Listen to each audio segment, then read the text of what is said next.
31 December কি ঘোষণা আসবে তা জনগণ জানে না। এই না জানাকে গণতন্ত্রহীনতা বলে মন্তব্য করেছেন রাষ্ট্রচিন্তক ফরহাদ মজহার। রবিবার সন্ধ্যায় চট্টগ্রাম শিল্পকলা একাডেমিতে জুলাই বিপ্লবে আহতদের এক সম্মাননা অনুষ্ঠানে এসব কথা বলেন তিনি। সচেতন নাগরিক সমাজ ও বৈষম্য বিরোধী ছাত্র আন্দোলন এই সম্মাননা অনুষ্ঠানের আয়োজন করে। অনুষ্ঠানে ফরহাদ মজহার বলেন, গণতন্ত্রে অবশ্যই জনগণকে অন্তর্গত করে সিদ্ধান্ত নিতে হয়। 31 তারিখের ঘোষণার বিষয়ে ধারণা প্রকাশ করে তিনি বলেন, রাষ্ট্রপতির অপসারণ ও সংবিধান বদল বিষয়ে ঘোষণা আসতে পারে বলে আশা করা যায়।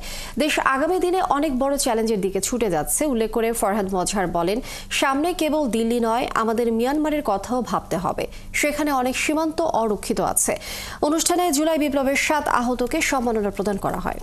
এই যে লড়াই করেছেন, অভিপ্রায় জনগণের গণ অভিপ্রায় আপনারা কায়েম করবেন, লড়লেন, জীবন দিলেন, কিন্তু আপনারা কেউ জানেন না 31 তারিখে কি আপনারা আলোচনা করবেন, কি আপনারা ঘোষণা দেবেন।